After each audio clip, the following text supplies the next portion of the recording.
Selamat berjumpa kembali dalam layanan audio Sahabat Seperjalanan. Hari ini adalah hari Rabu 11 Agustus 2021.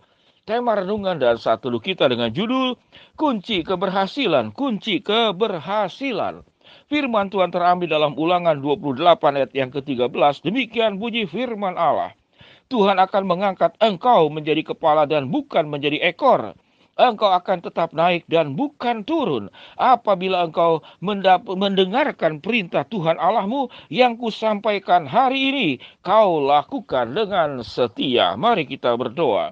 Bapa yang di dalam sorga ya Tuhan, hamba-Mu berdoa buat seluruh sahabat seperjalanan, agar kami memahami apa itu kunci keberhasilan hidup berdasarkan terang kebenaran firman Tuhan. Di dalam nama Tuhan Yesus kami berdoa. Amin.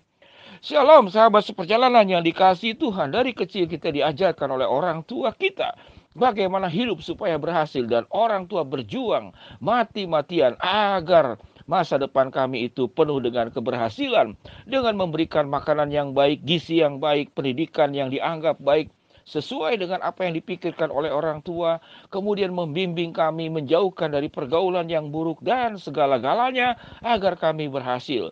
Di atas bimbingan-bimbingan yang ada di dalam dunia ini, bahkan banyak motivator-motivator yang mengejarkan, yang memberikan informasi bagaimana hidup kami berhasil di dalam seluruh aspek kehidupannya. Sahabat seperjalanan yang dikasihi Tuhan, kunci keberhasilan secara umum kita diajarkan kunci keberhasilan oleh para orang tua kita. Hidup harus jujur, rajin, tanggung jawab, dan bekerja keras. Ini adalah hal yang sangat general dan umum. Hidup harus jujur, rajin, tanggung jawab, dan bekerja keras. Itu yang dimintakan oleh banyak pihak, termasuk juga saya dalam kondisi pandemik ini. Banyak jemaat yang tidak kehilangan pekerjaan, ingin mencari pekerjaan. Yang saya takutkan sesungguhnya bukan tidak ada lowongan pekerjaan, namun orang yang saya rekomendasi untuk bekerja tidak memenuhi syarat, bahkan sesudah masuk kemudian menimbulkan problem di tempat pekerjaan. Pada akhirnya kalau sering-sering saya memasukkan orang yang punya persoalan di dalam pekerjaan, akhirnya tidak ada lagi yang mau menerima. Waktu saya menawarkan, ini ada orang yang mau bekerja, bisakah diterima? Orang kemudian tidak akan mau menerima lagi karena saya merekomendasikan orang-orang yang tidak punya kompeten di dalam pekerjaan karena faktor karakter yang tidak memadai. Sahabat seperjalanan, sehingga faktor keberhasilan yang secara umum jujur, rajin, tanggung jawab, kerja keras itu adalah hal yang sangat penting. Sahabat seperjalanan yang dikasihi Tuhan, namun apa yang diajarkan oleh firman Allah? Firman Allah mengajarkan selain engkau jujur, selain engkau rajin, engkau tanggung jawab, engkau kerja keras, Tuhan mengajarkan engkau akan jadi kepala dan bukan ekor, engkau akan naik dan tidak akan turun. Apa syaratnya? Engkau mendengarkan perintah Tuhan Allahmu yang kusampaikan hari ini, kau lakukan dengan setia. Ini kebenaran firman Allah. Sewaktu kita mendengarkan perintah Tuhan Allah, maka otomatis kita akan jujur, otomatis kita akan rajin, otomatis kita akan tanggung jawab, otomatis kita akan bekerja keras. Itu otomatis. Namun kita tidak berjalan sendiri. Ada Allah yang menyertai, ada Allah yang akan menolong, ada Allah yang akan memampukan kalian. Karena kita tahu, untuk keberhasilan tidak hanya karakter, juga ada banyak aspek unsur X. Orang mengatakan unsur hoki, tapi di Alkitab tidak ada kata hoki. Namun unsur berkat, berkat Allah, penyertaan Allah yang bisa memampukan kita melakukan perkara-perkara yang mustahil menjadi mustahil, yang tidak mungkin menjadi tidak mungkin, yang buat orang lain menganggap bahwa diri kita tidak akan punya keberhasilan yang gemilang seperti bagaimana. Namun di hadapan Tuhan itu tidak demikian. Tuhan seringkali mengangkat orang-orang yang biasa menjadi yang luar biasa. Namun orang-orang yang luar biasa namun tidak takut akan Tuhan, Tuhan bisa turunkan serendah-rendahnya. Sahabat seperjalanan, dengan karakter yang kita punya yang dikatakan tadi, jujur, rajin, tanggung jawab, kerja keras, dan kita menyadari bahwa Allah itu yang menyertai kita, sehingga keberhasilan kita fokusnya itu menjadi benar. Apa itu fokus keberhasilan yang benar? Fokus keberhasilan yang secara umum yang diajarkan dunia, kita kaya raya, kita punya jabatan, kita sukses, kita terkenal, punya rumah, punya mobil, punya investasi kalau perlu di luar negeri, dan di mana-mana, maka itu kategori berhasil. Maka apa yang disampaikan tadi, itu belum di dalam Tuhan. Keberhasilan kita itu harus di dalam Tuhan. Aspek-aspek yang dunia tekankan, fokus, itu biasanya hanya sebagian kecil saja. Sewaktu kita kaya, kita tidak takut akan Tuhan. Kekayaan bisa menjerat kita. Sewaktu kita punya jabatan, kita tidak takut akan Tuhan. Jabatan bisa membuat kita menjadi lupa diri dan lupa daratan. Sewaktu kita sukses dan terkenal, kita melupakan bahwa kemuliaan hanya untuk Allah dan bukan untuk diri kita. Sehingga kehidupan kita, tatkala kita mendengarkan perintah Tuhan Allahmu yang kusampaikan hari ini, kau lakukan dengan setia. Harus di dalam kebenaran, harus secara seimbang, dan juga bijaksana. Saya menyebutnya itu SBB. Apa itu SBB?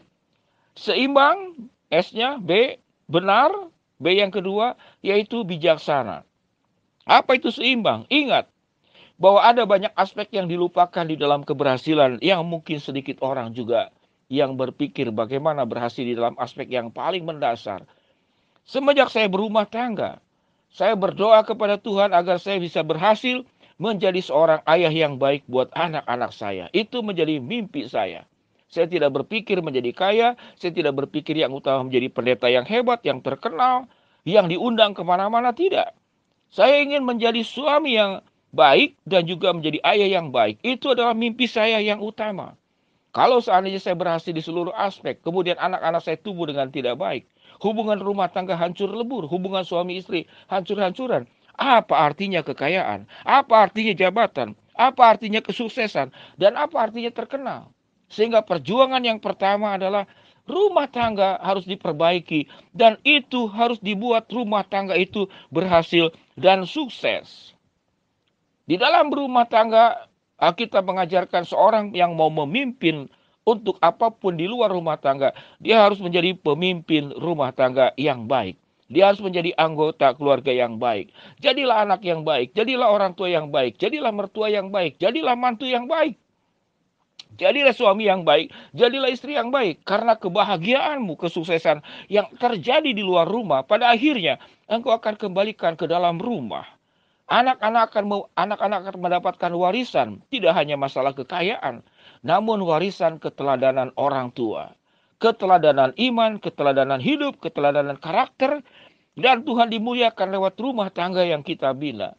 Sahabat seperjalanan yang dikasihi Tuhan, belajarlah berhasil yang pertama, engkau berhasil di dalam rumah tangga. Sesudah itu Tuhan akan menolong keberhasilan-keberhasilan di aspek lain.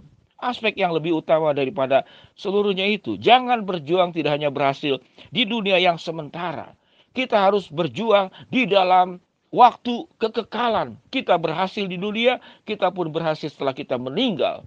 Hidup kita setia kepada Tuhan, hidup dalam kebenaran, hidup dalam kebijaksanaan, hidup juga secara seimbang. Sewaktu engkau mengajar kekayaan berlebihan, engkau bisa melupakan keluarga, engkau bisa melupakan Tuhan, engkau bisa melupakan karakter yang harus dipelihara, yaitu karakter di dalam kekudusan, jujur di dalam kekudusan, rajin di dalam kekudusan, tanggung jawab pun di dalam kekudusan, kerja keras pun di dalam kekudusan. Mengapa?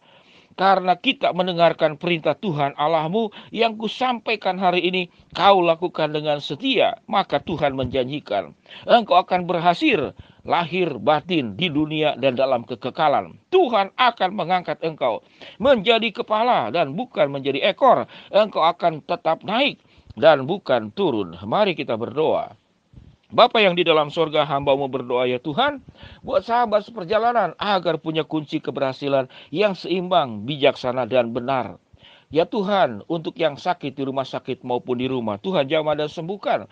Untuk yang sedang menghadapi masalah, tantangan, rintangan, kesulitan dalam hidup, Tuhan bukakan jalan. Untuk sahabat seperjalanan yang sedang berdoa mengharapkan sesuatu, Tuhan kabulkan sesuai dengan waktu, rencana, dan kehendak Tuhan. Di dalam nama Tuhan Yesus kami berdoa. Amin. Shalom sahabat seperjalanan yang dikasihi Tuhan. Ingat kunci keberhasilan. Selain engkau punya karakter yang baik, fokus yang baik, yang benar, namun sertakan Tuhan dalam hidupmu, maka Tuhan akan membuat engkau berhasil di seluruh aspek hidupmu dan keberhasilan di dunia ini dan juga di dalam kekekalan. Tuhan memberkati kita semua. Shalom.